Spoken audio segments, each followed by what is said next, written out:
YouTube no silencioso aí.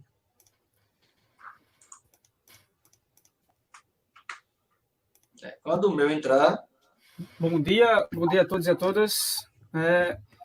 Desde já agradeço a todos que estão participando, né? E também agradecer aqui aos professores, né, que toparam essa missão. Então, a live de hoje ela tem o objetivo de tratar sobre assunto, né, tão importante, né, na humanidade, que foi a Revolução Industrial. Então, teremos alguns aspectos. E aqui desde já agradeço ao professor Lucas, de Sociologia, aqui do Campus Arapiraca, professor Geraldo, de Geografia, também do Campus Arapiraca, e o nosso professor Rodrigo Abraão. Então, desejo a todos um bom trabalho e espero que vocês tenham muito prazer nessa experiência.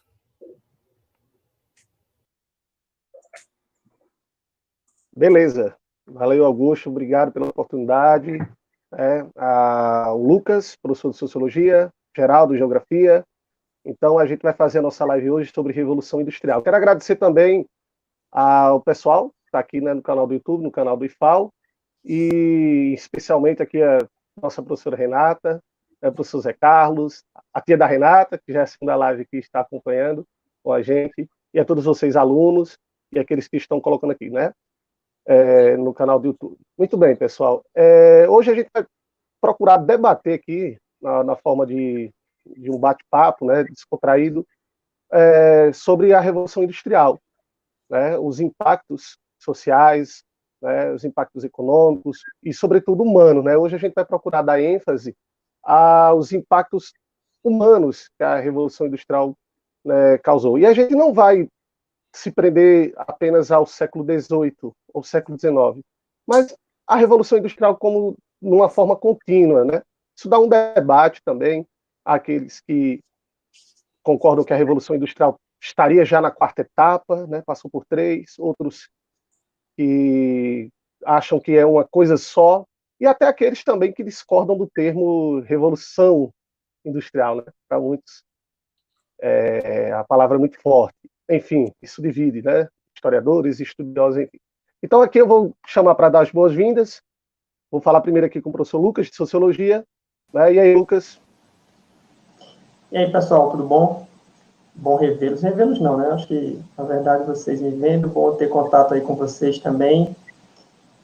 Enfim, como o Rodrigo já pontuou, a ideia é a gente fazer mais um esquema de bate-papo, não ser um esquema de palestra, e a gente ir trocando aqui figurinha dentro das diferentes perspectivas e diferentes contribuições que cada um pode trazer. Eu na área de Sociologia, o Rodrigo dando toda essa condução histórica e o Geraldo na Geografia. Então é isso, saudar também o professor Augusto, que está aí nos bastidores, também organizando essa live, e os colegas que eu vou dividir fala hoje, o Geraldo e o Rodrigo. É isso aí. Valeu, Lucas. Geraldo? Bom dia, galera. Salve, salve. Um abraço ao Augusto, que está nos auxiliando, nos ajudando. Um abraço a toda essa galera que já está aparecendo, aos professores, a Renata, ao Zé. A tia da Renata, que eu vi que é bem participativa, eu vi por ato de que torcedora sanguinária, vou mentir aqui, do Fortaleza, né? Mas que a gente possa ter essa conversa, esse bate-papo gostoso, né? Que a gente possa conseguir conversar sobre um tema que é tão relevante. E para quem vai fazer vestibular, é um tema que com certeza acaba caindo no vestibular, e que acaba sendo base de influência também para tantas coisas da nossa vida, da nossa sociedade atualmente. Beleza. Então, pessoal, a gente vai começar e fiquem à vontade, né? A gente vê que nossos alunos aqui entrando no canal, vocês podem mandar a pergunta que a gente vai procurar responder, né? Então, estou vendo aqui muitos alunos, né? Falar nomes porque eu teria que falar todos aqui, mas um abraço para vocês, obrigado mesmo, e fiquem à vontade para tirar dúvidas, tá certo? Tá bom, então vamos lá. Pessoal, olha só, Revolução Industrial, como eu disse, há aqueles que concordam que foi um processo de ruptura ali na questão produtiva, né? Outros colocam que, na verdade, foi um processo gradual e aos poucos foi desenvolvendo, né? O fato é o seguinte, eu vou puxar até um pouquinho aqui para o Eric Hobsbawm, né? Tem aquele livro A Era das Revoluções, onde ele trata um pouco da Revolução Industrial, né? Então, a Revolução Industrial, os historiadores e estudiosos geralmente colocam que foi um processo de mudança aí no campo de produção, onde a produção baseada na manufatura passou a ser pela maquinofatura. Né? Você tem aí a introdução da máquina. Isso não foi um processo rápido, mas ali durante o século XVIII, né? Inicialmente no século XVIII, principalmente destacando-se a Inglaterra. Não é isso? Então, obviamente, o que muita gente confunde é achar que a Revolução Industrial ela foi fruto da ideia de alguns homens, né, ou simplesmente um desenvolvimento tecnológico, mas, na verdade, é toda uma questão aí produtiva do desenvolvimento do próprio capitalismo, né, da burguesia e seus interesses voltados, que vai fazer com que esse desenvolvimento gradual durante o século XVIII e depois no século XIX, ele vá ocorrendo. Né? E, então não é simplesmente um ato isolado de algumas pessoas, ou simplesmente voltado para um aumento da produção sem um interesse. Então, eu primeiramente, vou aqui discutir com o Lucas Geraldo isso, né? O que leva a essa gradual substituição da manufatura pela maquinofatura, né? Quais são os interesses, principalmente considerando a peculiaridade da Inglaterra? Por que a Inglaterra, numa análise sociológica, Lucas, e geográfica, né, Geraldo, também, a Inglaterra, por que não outra região? Né? Então, quais são as condições peculiares do pioneirismo inglês na Revolução Industrial? Por que na Inglaterra? E quais os jogos de interesse, de classe, né? Sobretudo? Vou conversar agora com o Geraldo, dessa vez, por que a Inglaterra, e daqui a pouco com o Lucas. Por que a Inglaterra, né, Geraldo? A Inglaterra, ela conseguiu atrelar algumas coisas. Né? Ela tinha o recurso mineral em grande quantidade, que era o carvão mineral. É bom lembrar que não é só a Inglaterra que tem esse recurso. A gente vai encontrar uma grande quantidade de carvão, tanto na China como na Rússia, só que na Inglaterra já se existia pesquisas, já se existia estudos para esse tipo de material. Enquanto a China, nesse período da Grande Revolução, ela já trabalhava com outras formatações de processos industriais, já se trabalhava a ideia de pólvora e tudo mais, a gente vai ter na Inglaterra uma necessidade muito mais, como o Rodrigo falou, muito mais burguesa de recuperar tempo, de ganhar tempo. E o carvão, ele foi a peça-chave, tanto que é chamado como Revolução também do vapor, né? A Revolução do Carvão, ela é chamada de Revolução do Vapor. Então, você vai ter a mão de obra específica já existente naquele período e, em especial, o recurso mineral específico. Se não existisse o recurso do carvão na Inglaterra, vamos imaginar, existisse tecnologia, carvão e pesquisa na Itália ou na França, então, provavelmente, a gente viria a ter em outro país essa primeira revolução. Depois da Inglaterra, depois que ela expande a sua tecnologia, que ela expande o seu conhecimento, a gente vai ver a Alemanha, a gente vai ver a França, posteriormente o Japão, os Estados Unidos, mas a Inglaterra ela estava no momento certo, com o mecanismo e o material certo. Esse é o ponto-chave que a gente tem que estar atento. Né? Beleza, Geraldo. E aí, Lucas, vamos para a área dos interesses. Né? Vai lá. Então, eu acho que é interessante a gente pontuar também a Revolução Industrial, primeiro, ela dentro do conjunto ali, como já pontuado, de revoluções burguesas, né? Tratando mais do processo técnico, produtivo, vamos ter outras revoluções no sentido mais político, ideológico, trabalhando talvez mais as mentalidades, como a Revolução Francesa, a Revolução Gloriosa na própria Inglaterra, enfim.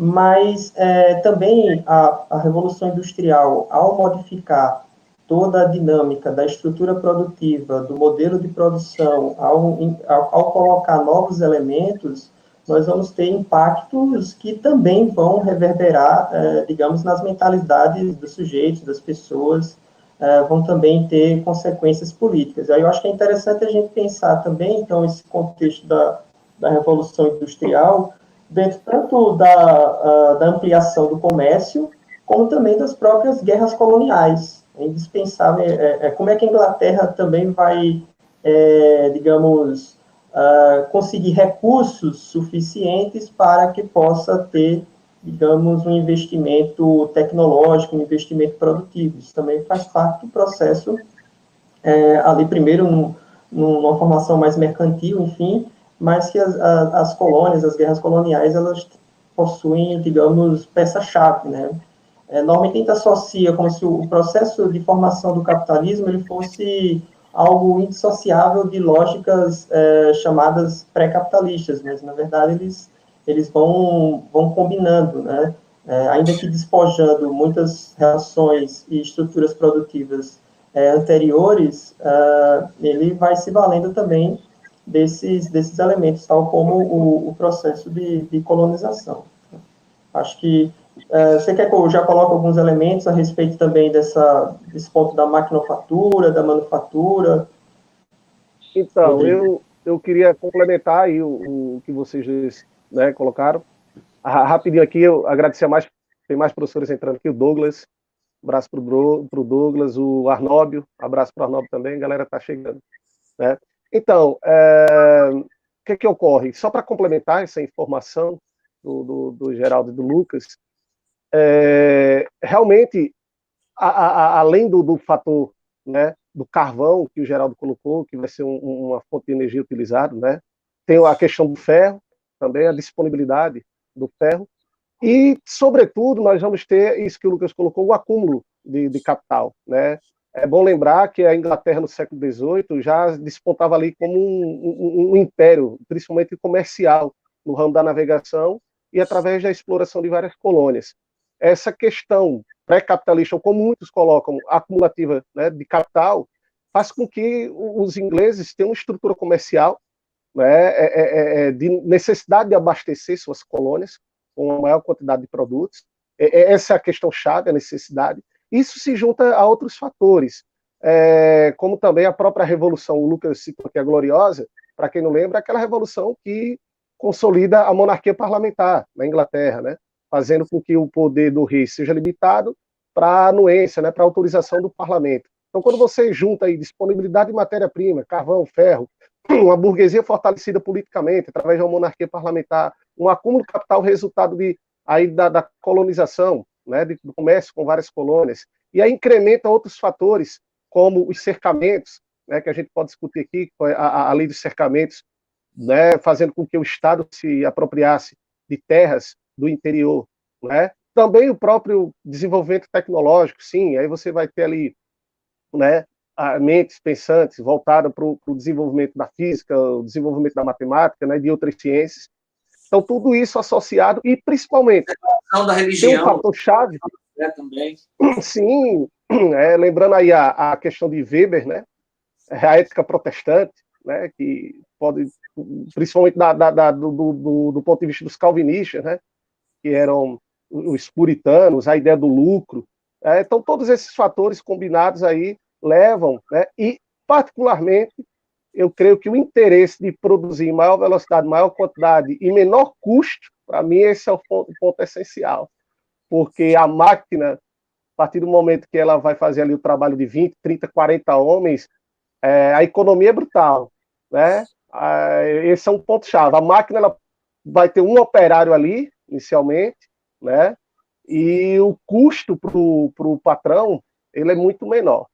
E aí, Lucas, você pode complementar, pegar essa partezinha daqui a pouco para o Geraldo. Eu coloquei esses outros fatores para entender, galera, que é isso, a Revolução Industrial não é um fator mágico, metafísico ou isolado do tempo e espaço, mas uma série de fatores que fizeram com que a Inglaterra saísse na frente nessa corrida capitalista.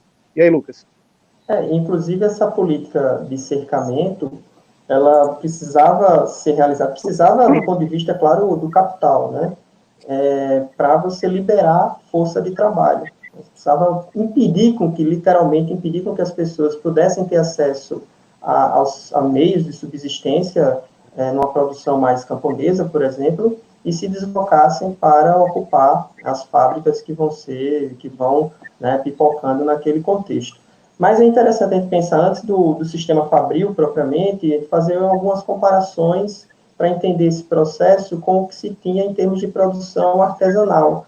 Quando a gente pensa a produção artesanal, a gente está falando de uma produção, digamos, mais doméstica, de uma produção feita em casa, de uma produção na qual o artesão ele tem controle e domínio de todo o processo de produção, de todas as etapas, né? Ele é o criador daquilo, literalmente, né? Ele idealiza o que é que ele vai fazer e ele executa também aquela produção. E que, normalmente, aquela produção artesanal, ela tem uma singularidade. Ela tem, não é uma produção, digamos, tão padronizada, não é uma produção voltada dentro de uma lógica, enfim, que vai determinar a revolução industrial, que é expandir para atingir o maior número de mercados possíveis, e dentro disso, no primeiro momento, vai padronizar muito os processos produtivos, né?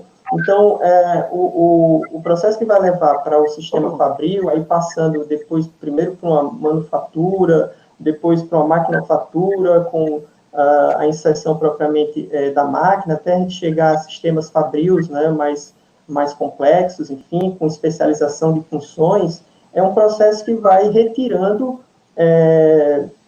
separando o trabalhador, o produtor aqui eu estou falando o trabalhador, dos instrumentos de trabalho e também até mesmo do acesso às matérias-primas para a produção. Ele vai ser despojado e vai criar, a Revolução Industrial, ela vai criar, evidentemente, uma grande massa de operários ou de proletários, aqueles que só têm a sua prole, né, só têm os seus filhos. Ele não tem mais acesso à terra, ele não tem mais acesso aos instrumentos de trabalho, ele é apenas uma força de trabalho que precisa vender aí numa relação de salário que passa a ser um regime mais, não único, que vai continuar convivendo com outras modalidades, mas, digamos, para ser um padrão, né, uma referência.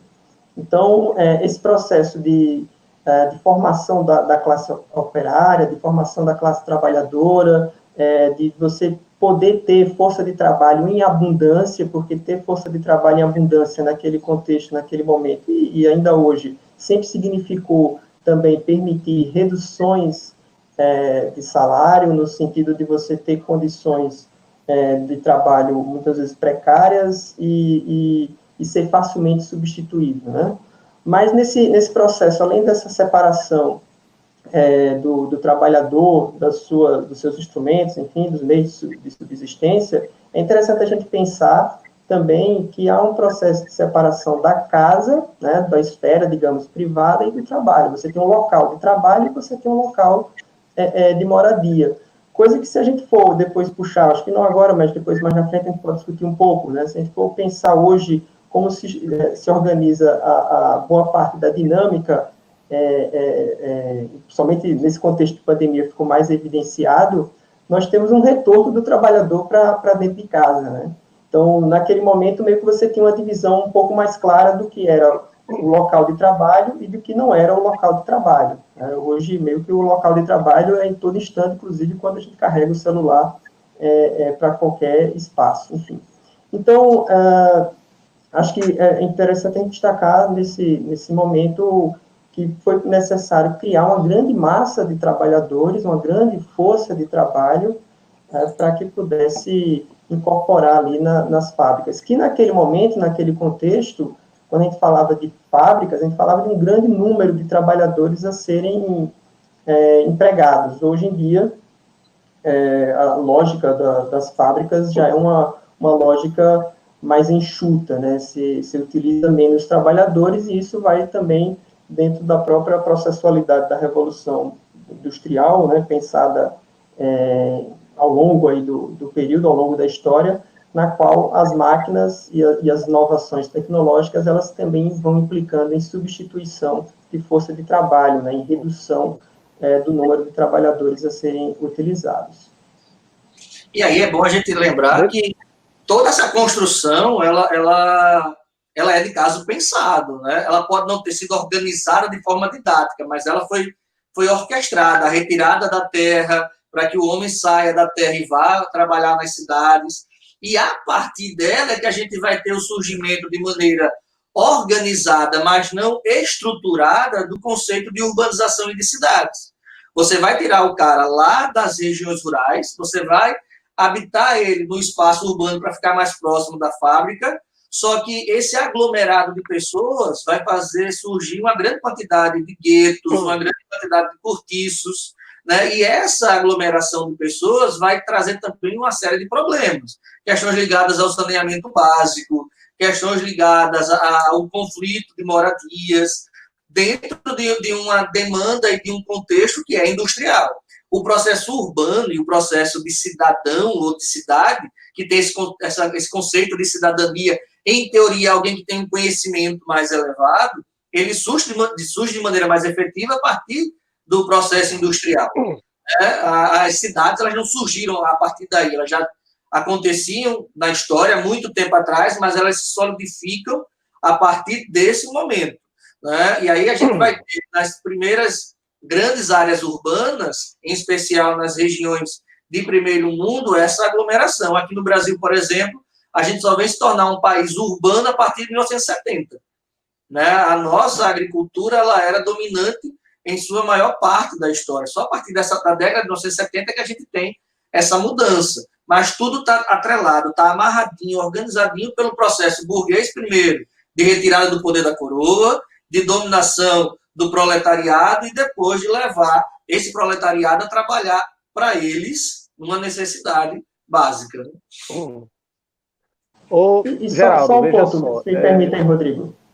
Deixa eu só, para pegar o gancho aí do que o Geraldo colocou também, porque, de fato, esses centros urbanos eles vão crescendo e meio que se você for comparar com formações socioeconômicas anteriores, a questão da terra, da vida camponesa, enfim, ela era muito viva.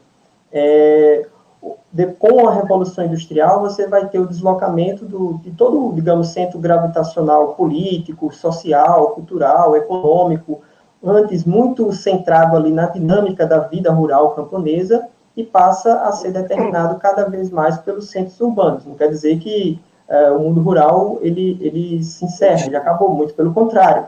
Mas ele passa também, a própria ruralidade, digamos assim, ela passa também a ser influenciada pela dinâmica que está cada vez mais efervescente nos centros urbanos em expansão a partir, puxado, né, por esse desenvolvimento industrial. Então, você acabou lendo o que eu estava na mente, né, que eu ia direcionar o Geraldo, que os alunos, nossos alunos, quando a gente trabalha a Revolução Industrial, muitas vezes a ideia de que a gente que houve um rompimento, né, ali da vida rural e que as cidades passaram a dominar o quadro, mas eu acho que já foi esclarecido, né, Geraldo? É isso. A própria Revolução Industrial, ela nasce, claro, no meio rural. As cidades ali eram cidades que estavam no meio rural. Então não houve esse rompimento. Veja quando você colocou esse dado do Brasil, né, de que a gente só se torna a população majoritariamente urbana depois de 1970, né? Quando a gente fala do início da industrialização no Brasil, nós temos uma industrialização que não chegou, inclusive foi centralizada, né, no Sudeste, né, no Sudeste e Sul e as demais regiões. Então, só para reforçar, Geraldo, daqui a pouco já tem pergunta da nossa colega Aline aqui, daqui a pouco eu já posso colocar, mas é isso mesmo, né, Geraldo? Essa questão, não há um rompimento com o mundo rural, né?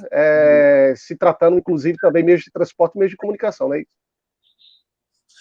E a gente tem que imaginar, eu me recordo de quando criança, né, lá na época das cavernas, que eu me questionava como é que chegava a comida do supermercado, se era plantado tudo lá bonitinho, uma coisa até que eu brinco com os meninos, a comida não vem do supermercado, ela vem dos ambientes rurais, né? Esse processo, essa demanda, essa necessidade, ela existe até hoje, a gente vai precisar do campo, e não era ofertado para todo mundo a ideia de sair do campo para as zonas urbanas, até porque não ia ter espaço para todo mundo.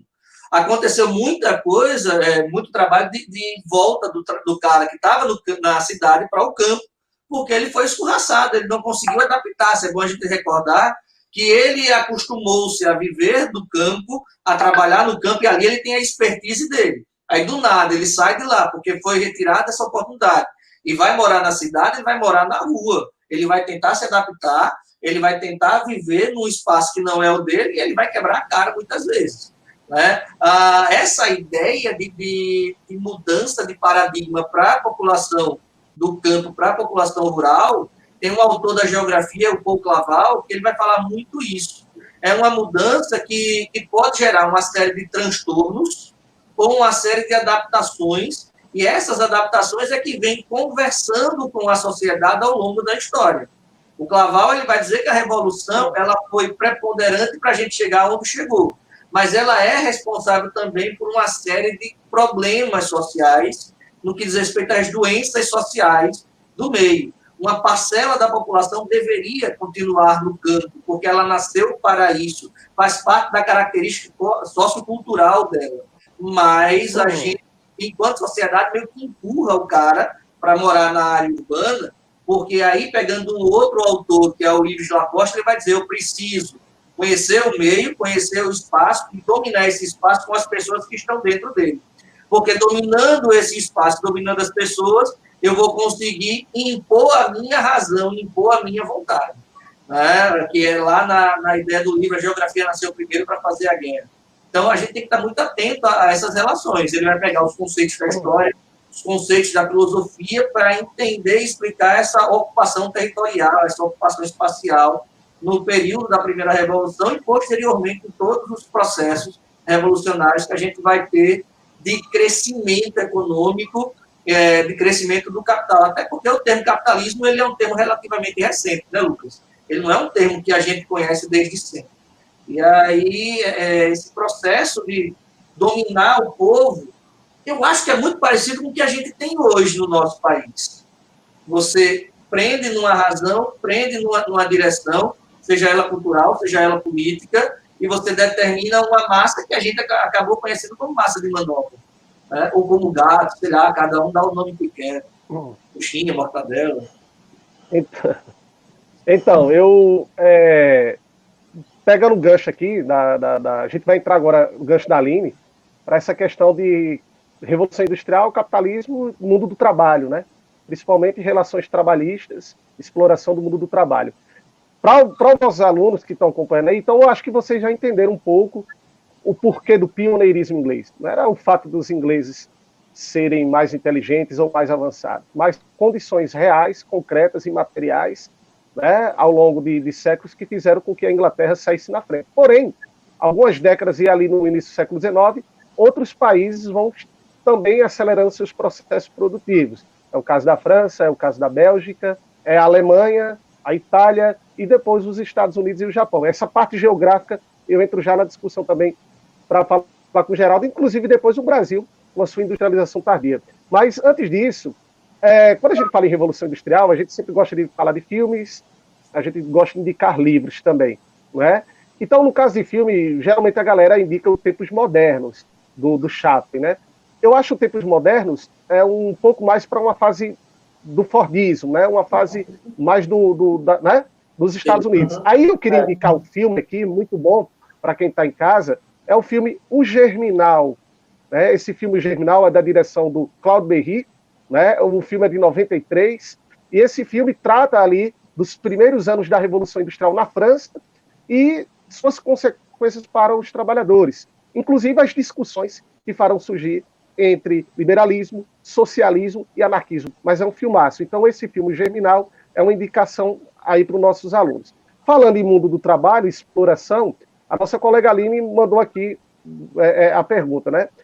Vocês acham que esse contexto pandêmico uberizou as relações de trabalho, uma vez que o home office faz com que o trabalhador use seus meios para trabalhar mais? E completa a Aline, por vezes utilizando seus equipamentos e adaptando sua vida doméstica ao serviço. Eu vou passar para o Lucas essa questão da uberização, que a gente já faz uma comparação presente, né, passado, né? E aí, essa questão da nossa amiga Aline, obrigado pela pergunta. Lucas. Valeu, Aline, boa pergunta. Eu diria que não uberizou agora, né? Na verdade, talvez o contexto da pandemia ele intensifique ainda mais um processo que já estava em curso. E também não é em curso somente agora. O termo uberização, ele meio que se popularizou primeiro dentro dos estudos da sociologia do trabalho, etc., mas depois para além disso, quanto senso comum mesmo, porque talvez as relações ali da Uber e outras similares, elas bem que significam o que é o mundo do trabalho hoje, ou pelo menos boa parte do mundo do trabalho hoje. Então, são trabalhadores em condição de instabilidade completa, são trabalhadores que muitas vezes eles são colocados não como trabalhadores, mas como empreendedores individuais. Isso é um jogo também do capital para transferir todos os prejuízos para o próprio trabalhador. Né? Então, quando se fala de que o trabalhador está tendo que usar todos os seus instrumentos, seus recursos de casa, etc., no caso aqui, a sua internet, o seu computador, no caso do Uber, é o carro, responsabilidade dele, se tiver problema, ele que vai ter que arcar com a situação, com a falta, inclusive, de não poder ir para a rua trabalhar, enfim. Então, tem uma série de questões que faz parte de um processo, talvez no segundo ou numa terceira fase, na verdade, do que se chama de Revolução Industrial, se a gente for utilizar essas divisões, mas que está associado aos processos de globalização, da revolução digital, está associado a um contexto que vai colocar em pauta, principalmente, a ideia de flexibilização. Acho que talvez o termo flexibilização é a palavra-chave para a gente entender o contexto do mundo do trabalho pelo menos pós-década de 70, né, onde está aí também, dentro desse meio, as questões relacionadas, por exemplo, ao neoliberalismo, né? Flexibilização seria o quê? Flexibilização dos produtos, flexibilização dos modos de produção, flexibilização do consumo e também flexibilização das leis trabalhistas, dos direitos dos trabalhadores. Então, direitos que a muito custo foram sendo conquistados ao longo do processo ali de formação e desenvolvimento do capitalismo. Se a gente pegar os primórdios da Revolução Industrial, o trabalhador ele foi jogado nas fábricas em condições insalubres, em condições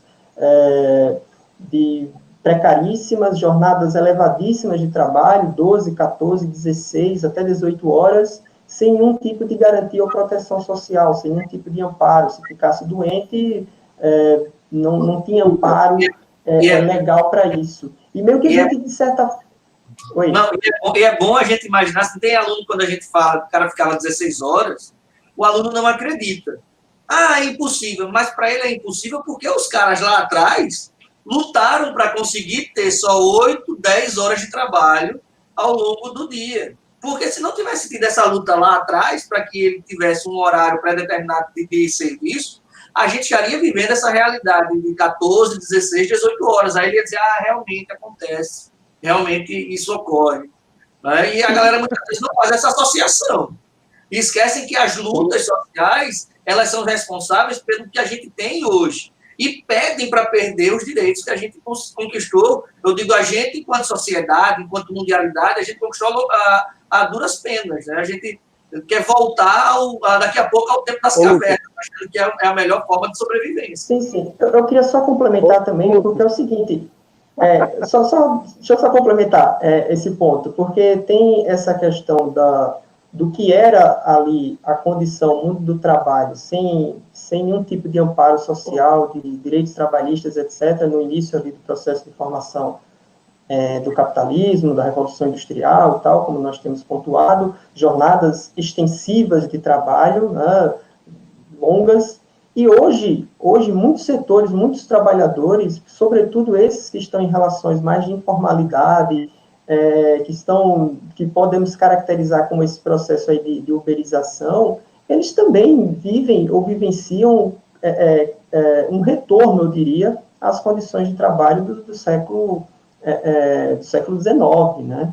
Então, perguntem, por exemplo, ao entregador de iFood, que, sei lá, você pediu alguma comida de noite, sei lá, umas 8, 9 horas da noite, você pediu uma comida, ele entregou. Pergunta a ele quantas horas ele trabalhou naquele dia, né? Quantas entregas ele fez, né? E a gente vai ver que as jornadas de 12, as jornadas absurdas de trabalho, elas têm retornado, né? Têm retornado e têm sido considerado hoje meio que o padrão da inserção do trabalhador.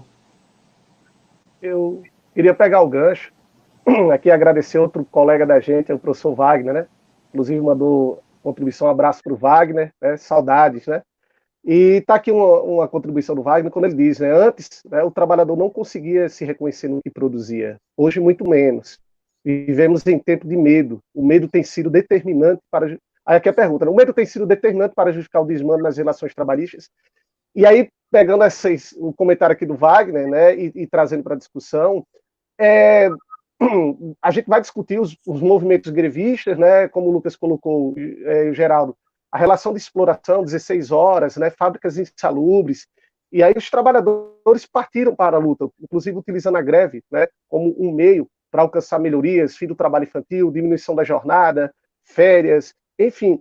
Agora, é bom lembrar que a exploração, mesmo com o alcance de vários direitos, ela nunca deixou de existir.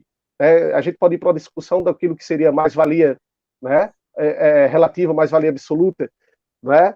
E também outra discussão interessante, só para citar um exemplo da exploração, quando no Brasil foi criada a CLT, né, as leis trabalhistas, ela não chegou ao homem do campo, era restrita aos trabalhadores urbanos. E trazendo para a questão atual, o Lucas colocou aí dos entregadores, nós vimos nesses últimos dias aí, uma greve, né, do pessoal que faz entrega por aplicativo. E essa greve ela tem um significado, né, justamente devido à exploração, o setor da informalidade, né, as pessoas, a reforma trabalhista que aumentou a idade mínima dos trabalhadores, né, tanto homens como mulheres, a idade mínima, né, com a reforma da Previdência, ela foi aumentar, a reforma trabalhista que tirou uma série de direitos. E quando o Wagner coloca aqui o medo, eu acho que sim, Wagner. Muitas vezes utiliza-se, principalmente em governos de tendência mais autoritárias, utiliza sim o medo, né, para impor aquilo que... É bom a gente compreender que justamente por trás de governos autoritários existem interesses financeiros, né, que procuram mudar a lógica das relações trabalhistas, né? Então, o medo acaba sendo, aí, de certa forma, resultado, né, de uma tendência menos democrática e mais autoritária de alguns governos, né, que tentam aí tirar direito dos trabalhadores. Aí, aproveitar essa discussão e colocar para a galera justamente nessa mudança das relações de trabalho, né? E aí vou direcionar para vocês, eu lembro bem, fazendo reflexões da época do século XIX, que surgiram diante da exploração dos trabalhadores nas fábricas, né? Há pouco, quando o Lucas falou, né, das casas, né? Há exemplos de casas ao lado das fábricas, né? Muitas vezes o trabalhador não perdeu o horário. Então, é muito interessante que a gente vê que as casas dos trabalhadores eram ali próxima às fábricas. Mas aí surgiram movimentos. Como a realidade trata-se de um processo dialético, surgiram movimentos, né? Movimentos como o ludismo, movimento como o cartismo, os sindicatos, e na luta por melhorias, né? Então, eu vou começar com o Lucas, daqui a pouco para o Geraldo, essa discussão, né? Qual o papel que esses movimentos operários, movimentos de trabalhadores tiveram, né, aí no século XIX, e ainda, principalmente, trazendo essa discussão para atual, né, já que parece que há um descrédito, há uma falácia, né, de que sindicatos não são importantes, né, ou mesmo muitos não se enxergam como trabalhadores. Então, vamos trazer essa discussão, né? E aí, Lucas, o que a gente poderia... Geraldo. Eu só acho que não tem apenas a questão do medo, não. Eu acho que é estimular da sociedade um conceito de liberdade, de que você tem a liberdade de produzir e ganhar o seu salário com o seu esforço, para que você se torne um empreendedor, que você se torne alguém capacitado a conquistar seus objetivos sem a necessidade de leis trabalhistas, sem a necessidade do apoio, do suporte do Estado. Não é simplesmente a questão do medo. Eu vejo que existe uma parcela grande da população, seja ela uma parcela que teve acesso à educação, seja ela uma parcela que não teve acesso, que ela é muitas vezes formada hoje pelas redes sociais, hoje pelos diversos meios de comunicação, a entender-se livre dessa situação. E essa é uma liberdade que escraviza. É uma liberdade que, na verdade, nos mantém amarrado a um ideal de quem é detentor do poder de capital.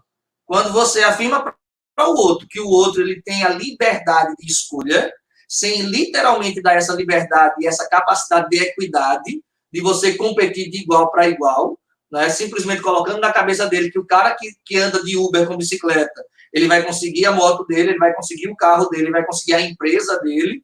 Então, a gente acaba entrando numa falácia. Mas tem muita gente que acredita nisso, né? E isso é perigoso. Vez ou outra roda nos meios de comunicação, aquele cara que começou vendendo sua roupa em casa, fazendo entrega, depois ele comprou um ponto, ele comprou uma loja, né? E a gente acha que todo mundo vai conseguir fazer desse jeito. A gente acha que o exemplo de um vai ser igual para todo mundo, e isso não é verdade.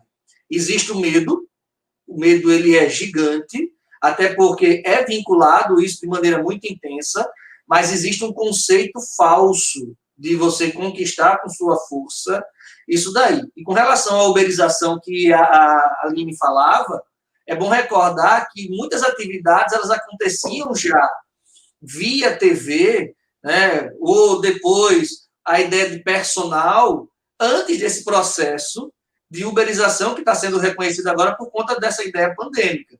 Mas já era um embrião do que a gente está vivendo hoje, né? Aí hoje a gente vai pegar os youtubers, vai pegar os caras que estão formados em coaching. Oi.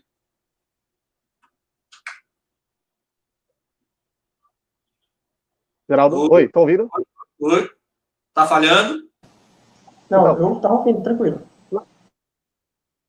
Então, aí, não, pode terminar o seu raciocínio, só para esclarecer a galera aqui. Eu estou com um problema de estabilidade de energia elétrica aqui. Vamos lá em milhões dessa historinha, mas pode falar agora, Rodrigo. Não, porque aqui faltou energia pouco, chegou agora, está bem estável. Então, qualquer coisa, a energia elétrica aqui no bairro, através da privatização da Eletrobras, né? E aí a gente tem essa maravilha dessa empresa privada que assumiu e que a manutenção é terrível, né?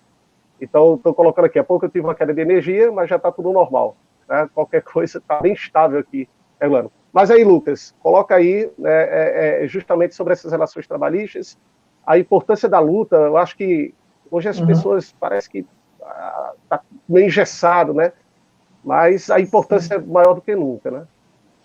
É importante a gente pensar que todo o processo de desenvolvimento do capitalismo, ele parte de uma lógica de retirar cada vez mais a autonomia do trabalhador diante do seu próprio processo de trabalho. Eu diria até que a nossa profissão, enquanto docente, é uma das poucas que ainda consegue manter uma certa margem, né, de manobra a respeito daquilo que nós trabalhamos, mas isso não também, sem nos últimos anos, estar sofrendo uma série de ataques, né, nesse sentido, né? Então, quando o Wagner, por exemplo, perguntou, os trabalhadores eles não conseguiam se reconhecer no que produzia hoje, muito menos, né? De fato, né, toda a forma de organização hoje do trabalho, com terceirizações, com a gama de relações de trabalho que são instáveis, contratos temporários a rodo, você não tem mais até a própria ideia de carreira profissional, ela meio que se perdeu um pouco em muitos espaços, porque você, na verdade, você tem um emprego, você tem bico, você trabalha hoje numa coisa e trabalha depois em outra, e tudo isso alimentado pelo que o Geraldo colocou, né, no sentido de uma dimensão aí ideológica, né? Agora, é claro, acho que o que faz é que os trabalhadores, de repente, aceitem, não é que eles aceitem, ninguém gosta de trabalhar 12, 14 horas por dia, ninguém gosta de ficar, por exemplo, como um atendente de telemarketing, ouvindo um monte de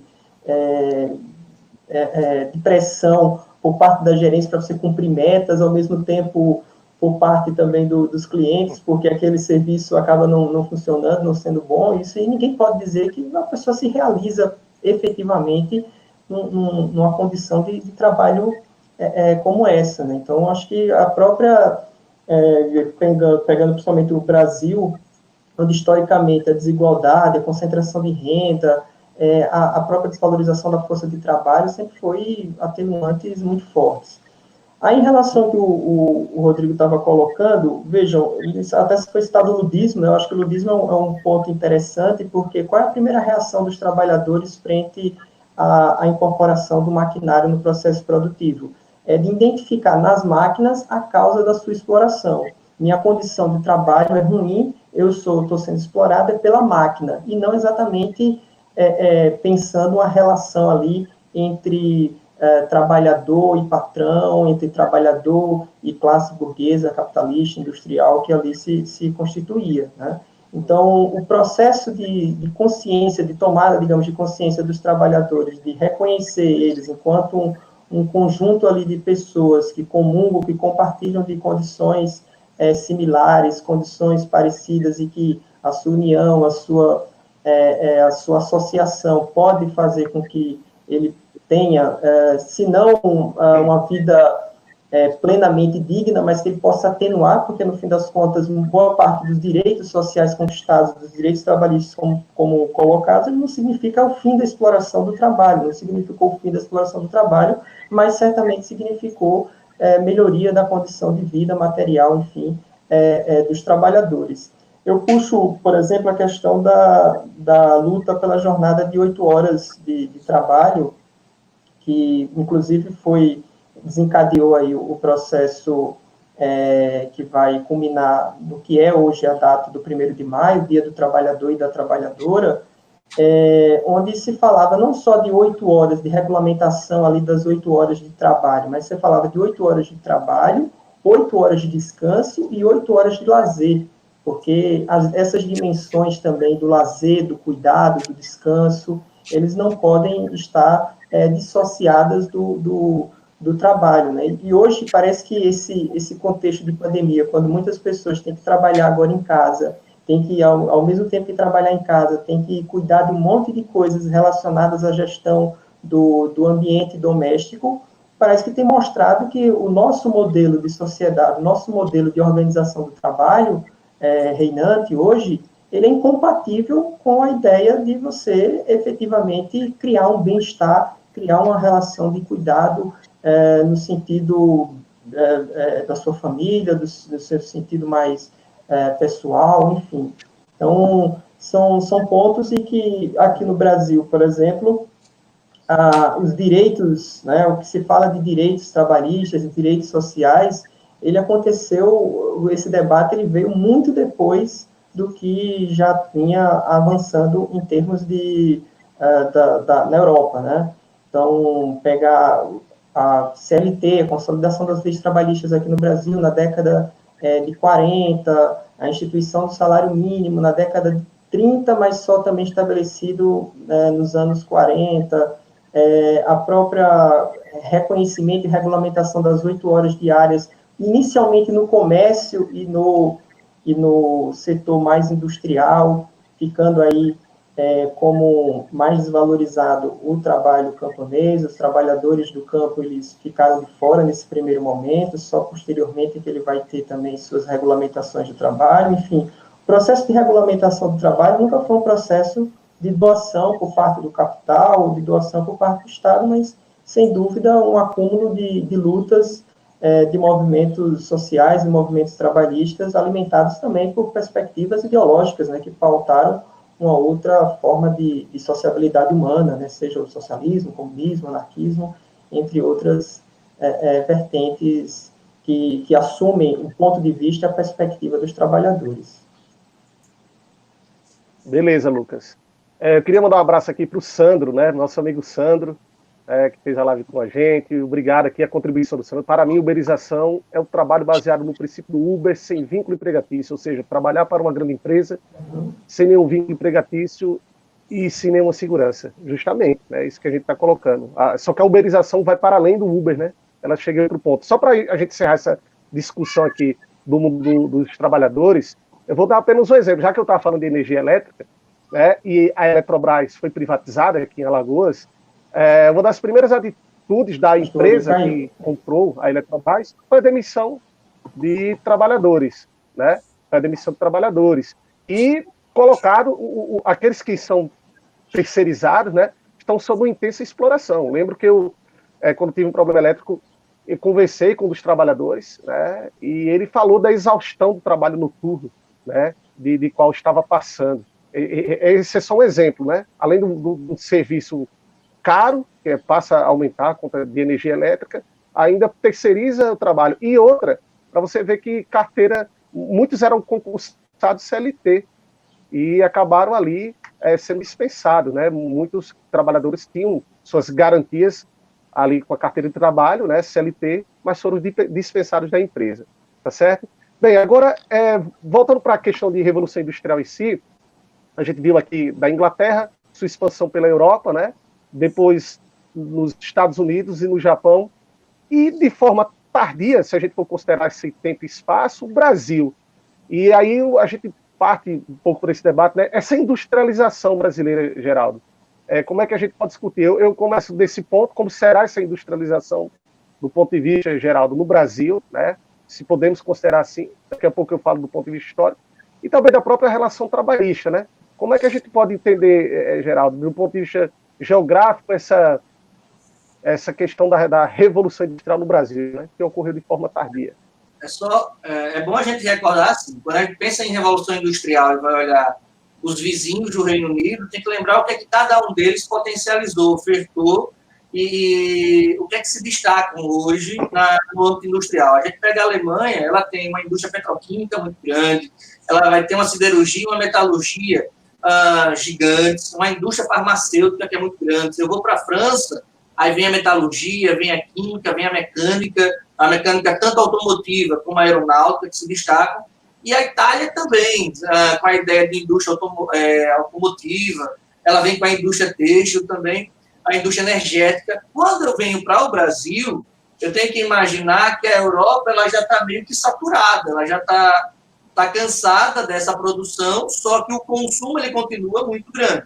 E aí tem que ter um cuidado. Tem pessoas que acreditam que a indústria do Brasil começou só em 70 por conta da ditadura militar, mas a gente tem que recordar que o processo industrial brasileiro ele tem início no governo Vargas, quando ele vai dar mais intensidade a isso, mas ainda não era a grande revolução. O JK ele vai trazer esse processo de indústria nas metas do governo dele, os 50 anos em 5, ele vai apostar na indústria da região sudeste, e é a partir do JK que a gente tem esse crescimento, né? Os governos posteriores vão dar essa sequência. A ditadura, ela se apropriou de algo que já estava acontecendo. E aqui no Brasil, ela acontece como um desafogo. Você precisava de produto bom e barato, sabe? E quando eu digo produto, estou falando de recurso mineral. Então, a indústria do Brasil, ela começa muito mais com uma indústria extrativa, de indústria de base, para enviar para fora o ferro, o manganês, né? A gente vai ter essa construção, essa produção, em especial ali no que é hoje o ABC Paulista, que a gente vai chamar de ABCD, porque já se estendeu mais. Mas a nossa indústria, ela tem um potencial gigante. Alguém perguntou aí sobre a ideia de commodity, já que o Brasil ele é um país basicamente rural. Eu não vi quem foi a pessoa que fez essa pergunta, foi lá para cima. Foi a Bruna Rafaela.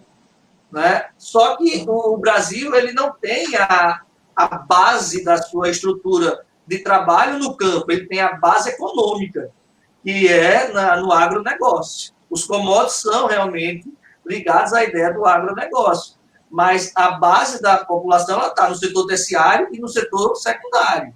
Essa produção está mais forte ali. O problema é que a nossa indústria ela se torna apenas... como é que eu vou falar? Ela seria uma forma moderna de processo colonial. Nós ainda vivemos esse paradigma colonial industrial, porque a gente não conseguiu ainda se desenvolver. Eu gosto muito de usar o exemplo do Gurgel.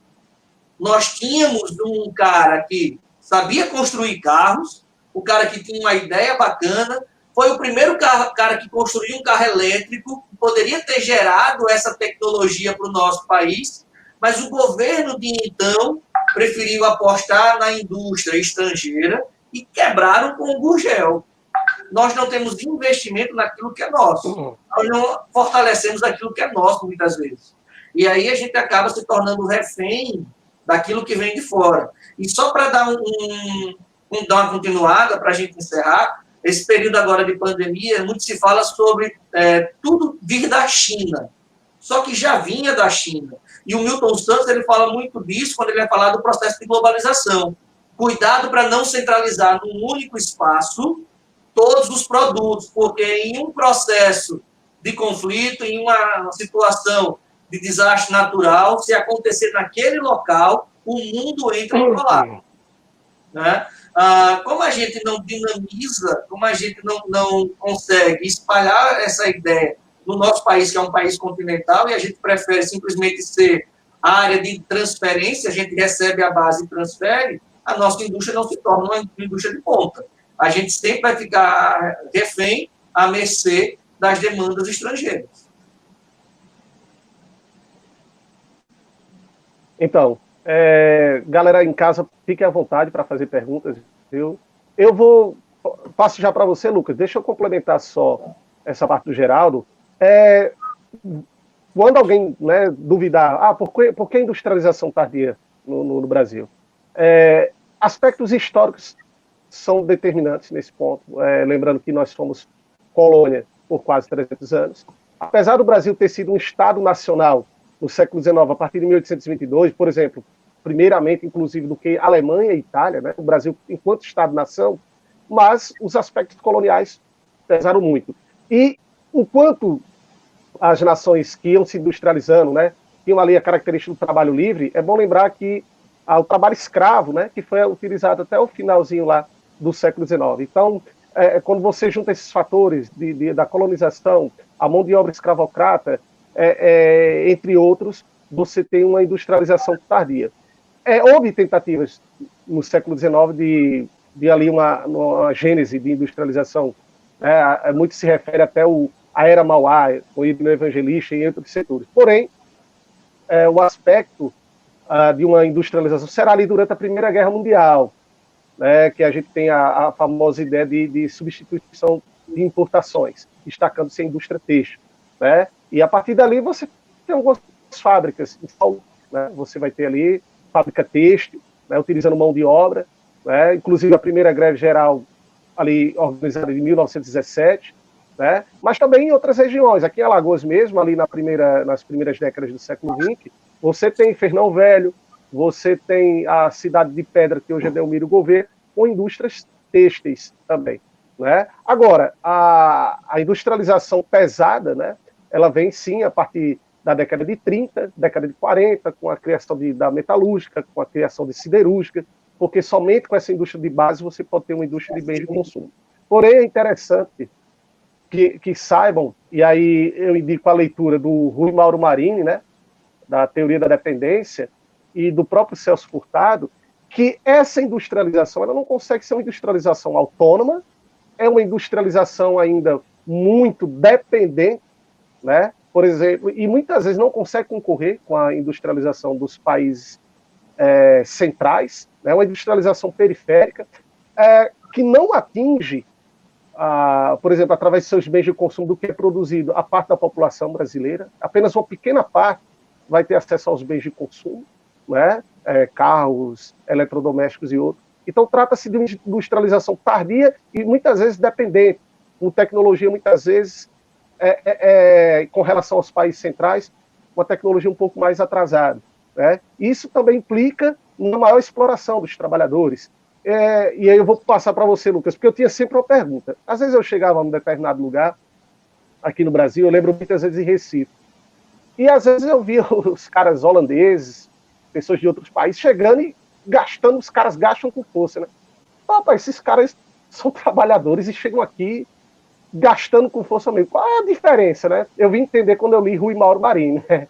E, sobretudo, a teoria dele, né, do Brasílio Marini, ele coloca que, enquanto nos países centrais com a industrialização predominou uma mais-valia relativa, aqui foi uma mais-valia absoluta. Ou seja, resumindo para a galera, a exploração do trabalhador aqui, no século XX, sempre foi muito maior, ele coloca essas condições, do que uma exploração do trabalhador nas economias centrais. Isso devido ao avanço das forças produtivas.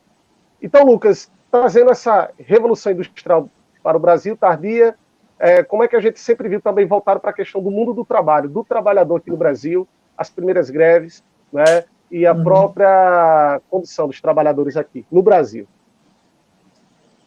Então, entender o Brasil é ter várias camadas aí, né, para a gente tentar compreender, mas são camadas que se entrelaçam. De repente, a gente pensar esse passado, que é um passado presente colonial, o Brasil não rompe, claro, abole a escravidão, etc., mas todo o legado da estrutura social que vai ser estabelecido, estrutura social e também racial, que se mistura e se confunde, vai perdurar, né? vai continuar.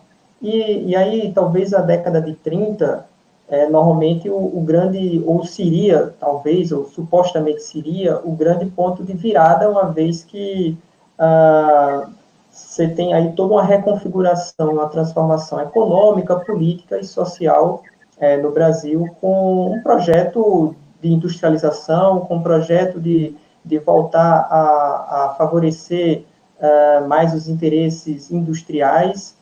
E aí a gente pode até entrar numa dinâmica de disputa ali entre Sudeste e Nordeste, a questão das oligarquias nordestinas que vão perder um pouco de força, e em relação aos setores mais industrializados, em especial São Paulo, né?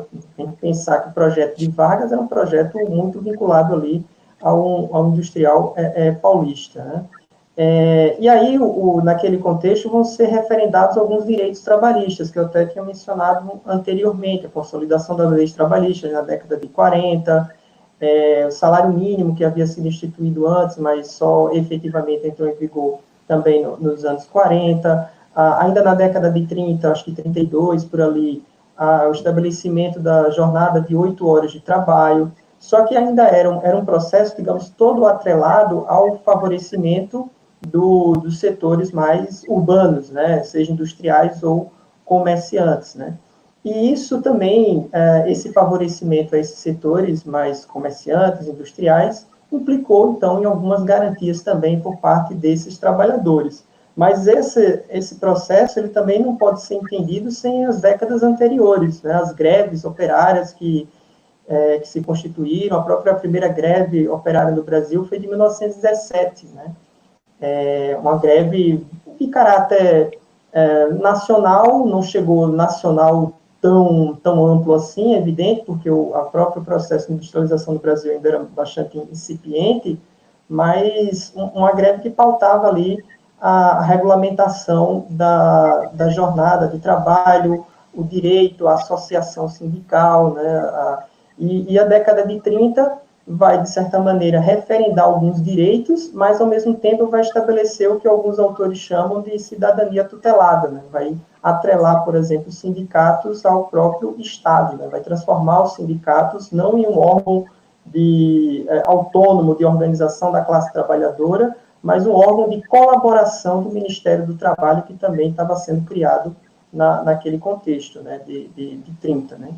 Então, essa dinâmica também não pode ser dissociada dos próprios processos, como vocês pontuaram, de dependência da economia brasileira, que nunca conseguiu efetivamente romper, e eu acho que o agronegócio, pontuado ali, perguntado pela Bruna, né, bem característico disso, inclusive característico de como nós colhemos, muitas vezes, os frutos também mais perversos do processo de revolução industrial, né, que é os frutos, digamos, de uma exploração de trabalho num ritmo alucinante. O agronegócio, por exemplo, ele vai combinar as tecnologias de ponta, vai combinar inovações em termos de softwares, etc., mas, ao mesmo tempo, a sua base de produção ali na raiz, principalmente no que se refere ao trabalho no campo, você tem, inclusive, condições até mesmo análogas à escravidão,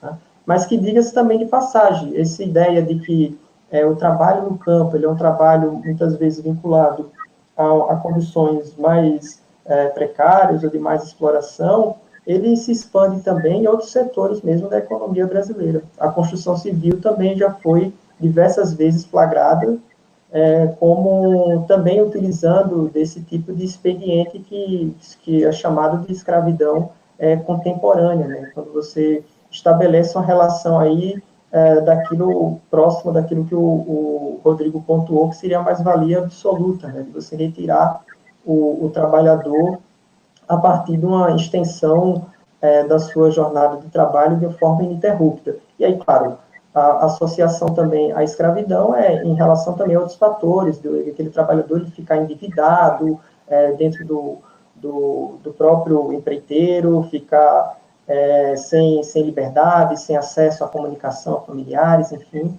Então, esse tipo de relação de trabalho, ele ainda é muito marcante no Brasil em diversos setores. Vamos em São Paulo, muitos trabalhadores, por exemplo, inclusive imigrantes bolivianos, dentro das máquinas de costura, também em condições extremamente degradantes e em condições que são de flagrantes de escravidão contemporânea. Então, eu diria que a força de trabalho no Brasil, historicamente, ela sempre se constituiu de uma forma muito fragilizada no sentido das garantias e dos direitos trabalhistas. A gente não teve aqui no Brasil, por exemplo, a ideia de um estado de bem-estar social como vai perdurar no pós-guerra, né, no pós-Segunda Guerra Mundial, na Europa, por exemplo, onde você vai ter uma estrutura de Estado que vai universalizar de uma forma mais eficiente, enfim, serviços de saúde, de educação, a ideia de geração de pleno emprego, etc. Aqui no Brasil nós nunca vivenciamos efetivamente isso. Os direitos que nós conquistamos, sempre eles foram residuais e muitas vezes o seu próprio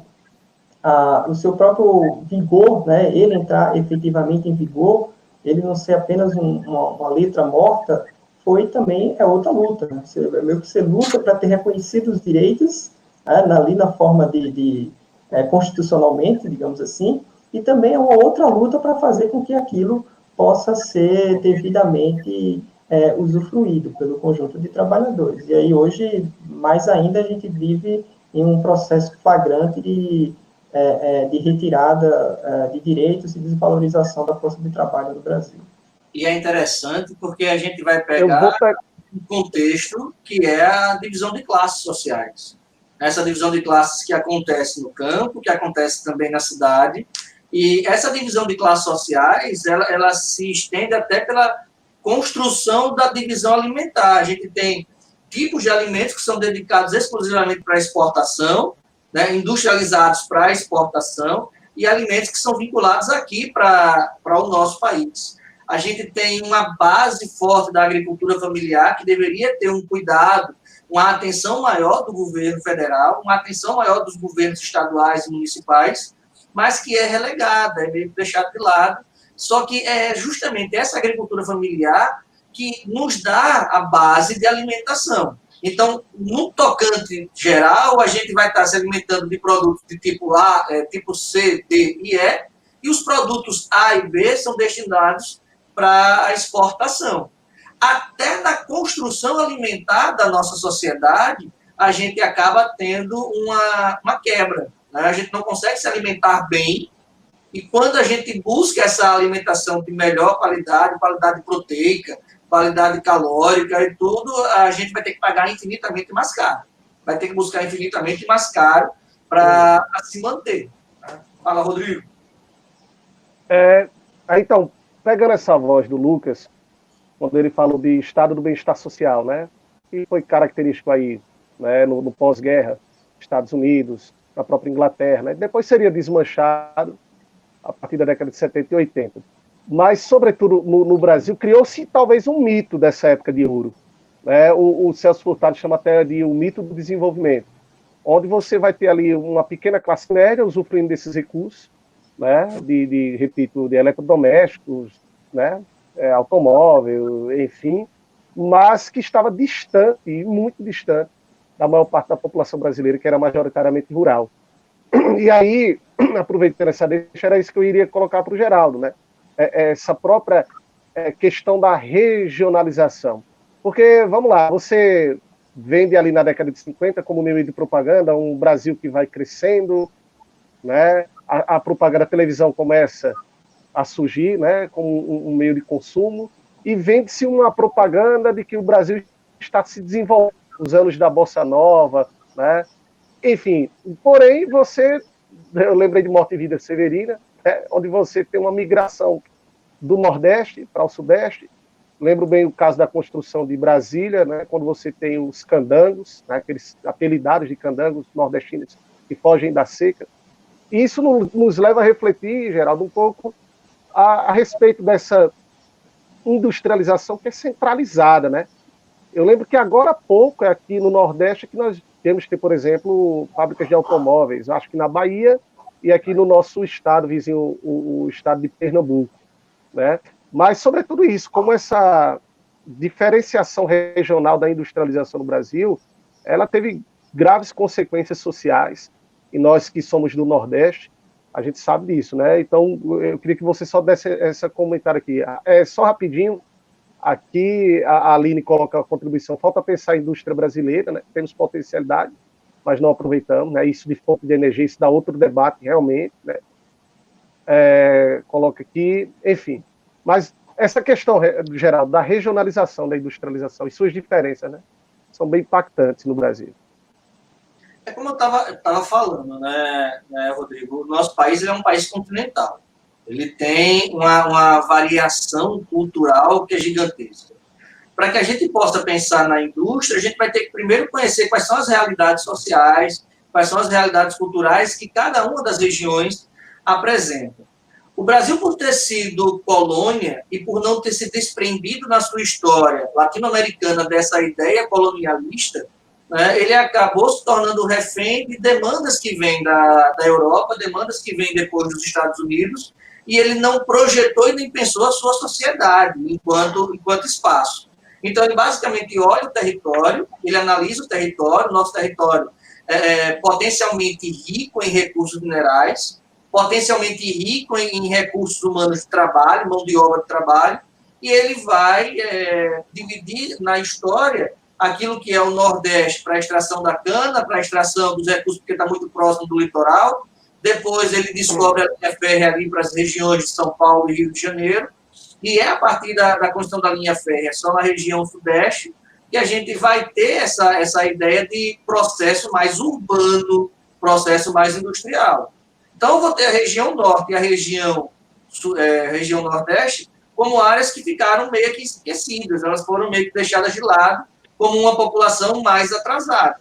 A região Sudeste como uma região industrial, a região Sul como uma área que acolheu imigrantes, e muitas vezes a gente romantiza demais esses imigrantes que chegaram na região Sul. Os primeiros grupos que vieram para o Sul sofreram um pouco de abamaçô, né? E na região Centro-Oeste era uma área também que ficou meio desamparada, ficou abandonada. Esse processo de crescimento da região Centro-Oeste acontece com a mudança da capital federal do Rio de Janeiro para Brasília, para a região de Goiás. Mas essa descentralização feita de qualquer jeito, sem analisar e sem avaliar quais são as características culturais, sociais do povo, não permitem um crescimento, e aí respondendo ao que a Aline falou, não permite um fortalecimento da potencialidade brasileira. Então, eu vou encher uma única região, que é a região Sudeste, eu vou trazer ali um processo conurbado gigante, né, um processo de inchamento social, inchamento urbano e inchamento industrial, e vou deixando de lado as outras, vou abandonando as outras, até que, como um processo natural, não tem mais onde preencher, não tem onde colocar a indústria, e vai sendo colocado de todo jeito, em qualquer área. Por isso que na década de 70, 80, surge a ideia da Zona Franca de Manaus. A Zona Franca poderia ter sido enviada para outras regiões, como, por exemplo, a região Nordeste. Mas por que não foi? Porque no conceito militar, aquela região da Amazônia, ela deveria ser ocupada, dominada, e sabe-se lá, até desmatada, retirada tudo para virar um grande polo industrial. A gente... Vai, Lucas, quer complementar? Complementa aí que eu... Não, só complementar no sentido assim, que a gente vive, na verdade, nos últimos anos, né, foi um processo brutal de desindustrialização, né? Foi sendo minado tudo o que se pensava, o que se falava de indústria de base, né? Indústria que poderia, digamos, orientar ou reorientar o próprio rumo do desenvolvimento do nosso país, né? Então, acho que a ideia do agronegócio, como lembrado, como colocado a questão das commodities e tal, acho que isso é bem representativo de como o nosso modelo de inserção na divisão do trabalho, né, na divisão social do trabalho em termos mundiais, enfim, ele ainda é muito similar aos tempos da colonização, né, baseado, então, em uma produção com forte concentração de terra, baseada em uma produção monocultora, latifundiária, claro que com todos os incrementos que foram já postos, né, a partir das inovações e das tecnologias novas, né? Mas esse modelo ainda determina boa parte da dinâmica, porque a gente tem muitos problemas, o inchamento, por exemplo, que se fala das cidades, os inchamentos das cidades são parte também de processos oriundos do campo, né, com a expansão também dessas produções monocultoras. Aqui, por muito tempo, a cana dominou sozinha, mas você tem hoje, na região amazônica, uma pressão muito grande a partir também da expansão dessas produções agropecuárias, né, que vão também chegando nos limites aí e avançando, né, para além dos limites da região amazônica. Então, esses pontos aí eu acho que são importantes a gente não perder de vista, né?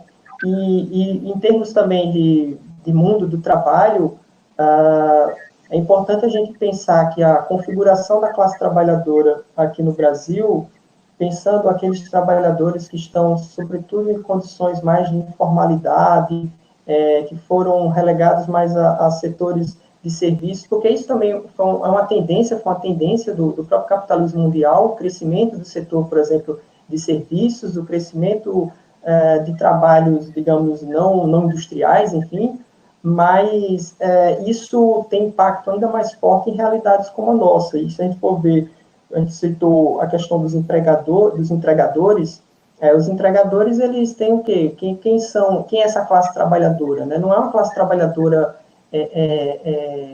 universal, né? É uma classe trabalhadora negra, uma classe trabalhadora jovem, uma classe trabalhadora que está inserindo ou conseguindo se inserir no mercado de trabalho apenas pelas formas assim mais precárias de gestão desse trabalho e de remuneração, de horas de trabalho, de condições de trabalho de uma forma geral. Então, a gente já está com 1h e 12 minutos de live, né? A gente vai se aproximando do nosso final e terão 2 pontos aqui que eu vou colocar. Antes disso, quando o Lucas falou da classe trabalhadora, né, a gente considerar esse caráter heterogêneo, né, e não achar que a classe trabalhadora ela é uniforme do chão de fábrica, né, da fábrica. Aí lembrando o próprio livro do Edward Thompson, né, A Formação da Classe Operária Inglesa, onde ele fala da pluralidade de como deve ser entendida essa classe, né, a classe trabalhadora. Então a gente também tem que trazer essa compreensão para a atualidade. Não achar que a classe operária, o proletariado é apenas aquele que está na fábrica, mas o trabalhador, considerando a sua pluralidade. Aí tem um ponto que eu quero trazer agora, a Revolução Industrial, né, na contemporaneidade, né, ou seja, na atualidade. Eu vou colocar os desafios. Claro, nós não somos profetas, mas a gente pode refletir e a gente pode contribuir na visão do presente, né, e as perspectivas que nós vamos ter adiante. E assim, eu vejo que essa Revolução Industrial, que muitos colocam, né, Geraldo, como a 4ª revolução aí, da microeletrônica, da biotecnologia, né? Não é isso? Eu vejo também desafios. Então, assim, eu vejo 2 desafios, e vou colocar aqui respectivamente. De um lado, Geraldo, Revolução Industrial e sustentabilidade, que é isso que se fala muito, né? E quando se vem para o Brasil sempre foi destaque, né? Eu assisti anteontem uma entrevista até um deputado federal faleceu, ontem não estou lembrado aqui o nome dele, onde ele, numa entrevista para o Gilberto Gil, falando do destaque das potencialidades, a Aline colocou agora há pouco, né, o aumento da energia eólica no Brasil, nós produzimos energia limpa, né, através da hidroeletricidade, né, então nós fomos sempre referência. Então, quais os desafios, considerando um contexto macro, a Revolução Industrial, né, e a questão de sustentabilidade, essa para o Geraldo. E para o Lucas, para a gente pegar aí os desafios do ponto de vista do mundo do trabalho, né, diante da precarização, diante da terceirização, né, o que a gente pode refletir. Eu, particularmente, eu tenho uma visão um pouco negativa, pessimista, né, porque realmente parece que a gente está num momento desafiador, engessado, né, onde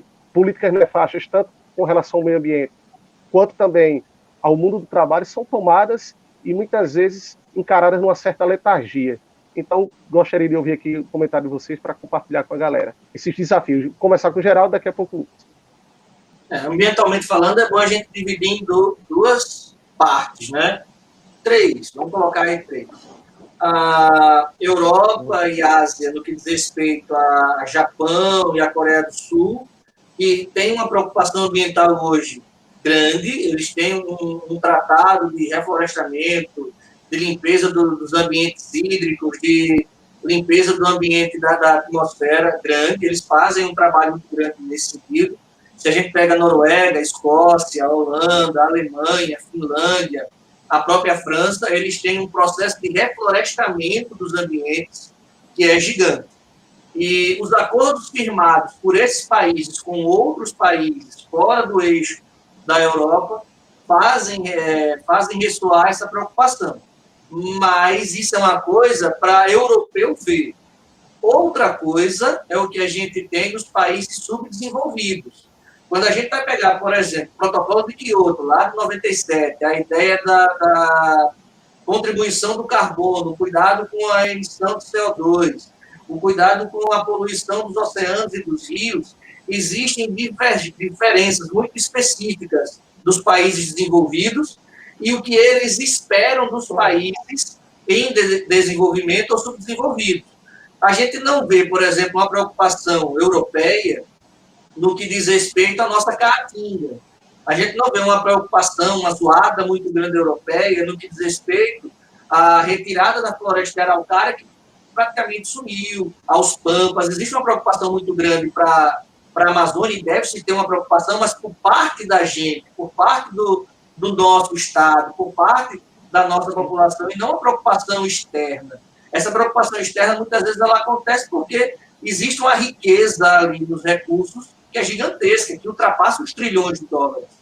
Né? Então, a ideia de preservação ambiental é deles para eles, mas, no nosso caso, é de exploração. Ô, Geraldo, só uma pergunta. O Acordo de Paris, a Convenção de Paris, que inclusive os Estados Unidos deixaram de aderir, ela não seria um marco importante, já que você citou aí o Protocolo Kyoto, tivemos a ECO 92, mas a Convenção de Paris, o Acordo de Paris agora em 2015, ele não teria sido um avanço, somente os Estados Unidos saíram até agora nessa ideia de diminuir a emissão de dióxido de carbono. Então o Acordo de Paris não teria uma importância? É um acordo importante, mas quando a gente vai pegar o Acordo de Paris, a gente vai ver que essa diminuição ela acontece de duas formas, né?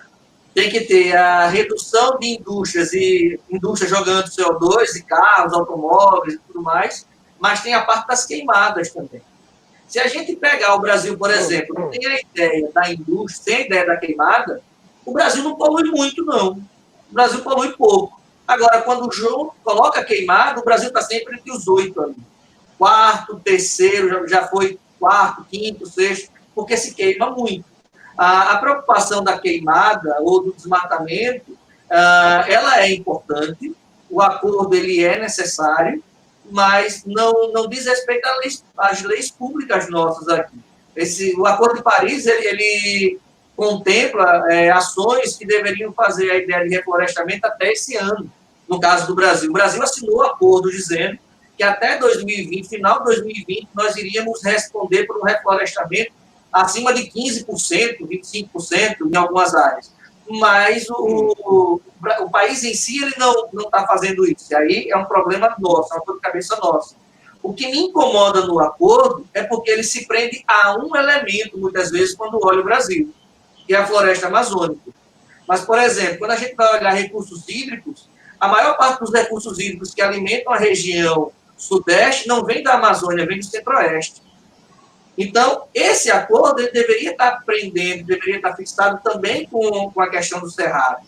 Né? E a gente não discute muito isso. O Cerrado vem sofrendo uma degradação estúpida por conta do agronegócio. A gente vem perdendo cada vez mais pedaços do Cerrado para o agronegócio.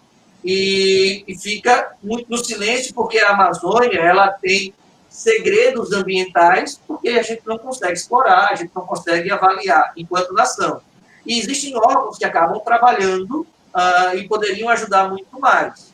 Por que eu disse que são 3 frentes? Porque os Estados Unidos eles se afastaram de toda essa ideia de preservação ambiental, de acordo ambiental. A ideia norte-americana, estadunidense, é a ideia de exploração. Exploração, porque o conceito, muitas vezes, é de que o próprio ambiente ele pode se recuperar. Mas isso tem muito a ver, Rodrigo, e vocês dois conseguem discutir muito melhor do que eu, com a atual gestão, tanto norte-americana, estadunidense, quanto brasileira. A gente tem que ter, eu gosto muito de dizer para os alunos, tem que ter cuidado com o xiismo ambiental, o xiita ambiental que a gente tem no Brasil, e tem que ter cuidado com essa ideia de que pode tudo, desmatar, plantar, colher. A gente tem que ter um equilíbrio muito grande. O Acordo de Paris, em 2015, ele vai fazer uma revisão que foi vista também na época do Rio+20. Quando, em 92, se faz a Agenda 21, se propaga a ideia da Agenda 21, e 20 anos depois vai se avaliar ela, o que é que mais choca na Agenda 21, 20 anos depois? É que nada do que foi combinado foi feito. Nenhum país. Aí vem o Acordo de Paris. Bicho, se a gente não fizer agora, a nossa pegada ecológica vai destruir o que a gente tem. Eu dizia numa live passada que, por exemplo, o que a gente tem de recurso ambiental para usar em 2020, a gente gastou tudo no mês de abril. A gente já está vivendo ambientalmente 2021. E provavelmente em 2021 a gente vai ter um tempo maior por conta da pandemia. A pandemia fez a gente consumir menos o meio ambiente. Mesmo assim, até agosto de 2021, a gente vai ter gasto todo o ano e vai começar já a usar 2022. O acordo tem que ser levado a sério. Mas a pergunta que fica é, primeiro, se os governos querem levar esse acordo a sério, de modo global, não de modo local. A Europa, por exemplo, leva, mas só leva para ela. Ela não expande. A América, como um todo, nos seus 3 eixos, vai usar isso legal. E se eu for pegar a parte ambiental, a parte humana, por exemplo, do acordo, como é que eu vou falar de acordo ambiental, olhando para a sociedade e vendo o continente africano morrendo, ou por guerra, ou por doença, ou por fome? Ontem saiu uma reportagem mostrando que a África do Sul, a cada 5 pessoas, uma está contaminada com HIV. Né? O acordo contempla também essas situações. Como é que eu vou falar de acordo de Paris quando eu chego em Botsuana e a expectativa de vida do país não chega a 48 anos? Então, essa ideia ela tem que ser repensada de maneira real. No papel, eu acho lindo, o acordo é show de bola. Mas se ela não se transforma em algo real, a gente está burro. Ótimo, né? Os dados muito bons aí que o Geraldo colocou. Está aqui o nosso querido professor Zé Carlos, né? Papai, aqui citando a Era dos Impérios, né? Do Hobsbawm, né? Afirma que as nações mais industrializadas no mundo criaram uma espécie de gaiolas econômicas. Justamente, Zé Carlos, isso complementa o que o Geraldo falou, né? E a teoria, a gente citando há pouco, do subdesenvolvimento, né? E das economias dependentes, né? Essas gaiolas econômicas, a gente entende mesmo, né? Inclusive o Brasil, né? E outros países que chamam de economia emergente, é complicado. Realmente, se a gente for fazer um estudo maior, essa ideia, esse sonho que a gente pensa de autonomia, é muito difícil diante, né, das economias centrais, né, o desafio das economias periféricas. A gente tem o exemplo da China, né, dessas economias periféricas, aquela que conseguiu sobressair, mas a que custo também? A que custo ambiental, a que custo da exploração do trabalhador, e outras, né, que até se questiona, né, um novo império, né, chinês.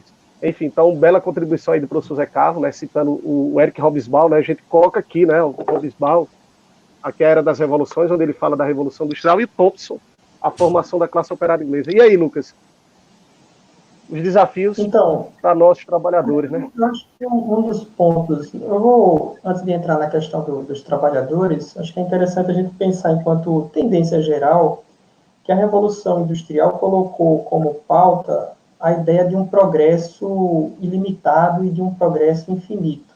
Né? E essa noção, essa ideia, ela também acho que é muito viva hoje quando a gente pensa que todos os nossos problemas, sejam problemas sociais, problemas ambientais, problemas políticos, eles possam, até mesmo problemas políticos, eles possam ser resolvidos a partir do incremento, digamos, do mero incremento tecnológico. É como se a gente está sempre aguardando ou buscando, sei lá, um aplicativo que possa resolver os nossos problemas. E tem questões que não passam, não são exatamente, não vai ser a tecnologia que vai resolver por nós, pelo contrário, ela pode até agravar. Quando eu digo isso, eu não estou fazendo um discurso anti-tecnologia, não se trata de forma alguma disso, mas que a gente precisa repensar a nossa relação com os processos produtivos, porque, de fato, como nós estamos caminhando é para uma crise que se agrave cada vez mais em todas as suas dimensões, né? Uma crise ambiental, uma crise econômica, uma crise social, e talvez isso até a gente pode chamar até de uma crise civilizatória, né? Talvez seja isso que a gente esteja passando e que aí demanda de nós repensar a nossa forma de se inserir no mundo, de se relacionar tanto com a natureza quanto também com a própria tecnologia, porque, de fato, do ponto de vista do mundo do trabalho, mais especificamente, os trabalhadores têm sofrido um peso gigantesco de uma lógica que a tendência, que aí também é outro ponto, eu acho que é importante para a gente entender o sentido de todo o desenvolvimento do capitalismo. O capitalismo ele sempre operou na perspectiva da expansão e da concentração. Expansão de mercados e concentração de riquezas. Né? São esses os dois pontos que operam a lógica de funcionamento do capitalismo e que muitas vezes suas mudanças na estrutura produtiva foi para incrementar ainda mais isso. Se não consegue plenamente, é porque efetivamente existe resistência por parte dos trabalhadores, existe resistência por parte de uma série de setores aí da sociedade, né, e que são necessários de ter. E essa resistência hoje ela também está muito fragilizada, muito fragmentada, inclusive por conta da própria fragmentação do mundo do trabalho, da classe trabalhadora, do que é o trabalhador. Nós não estamos mais falando, como já foi pontuado, de um operário do século XIX, do macacão azul, lá do poema do Brecht, mas nós estamos falando de uma série de formas de inserção dentro das relações de trabalho que dificulta, inclusive, a própria associação em termos de sindicatos, né? Eu costumo, assim, pensar que o sindicalismo hoje no Brasil, não só no Brasil, mas mundialmente, ele ainda está muito pautado, por exemplo, no capitalismo da era fordista, né, de trabalhadores mais uniformizados, e isso tem implicações para você conseguir efetivamente incorporar dentro de uma pauta de luta mais progressista essas diferentes realidades do trabalho no Brasil e no mundo. Né? Então, acho que são esses os pontos. Entender que o próprio capitalismo ele está dentro daquela lógica do tempo de rotação. Qual é o tempo de rotação do capital? Né? É o tempo de produção e de consumo. Ninguém vai produzir se não for para consumir.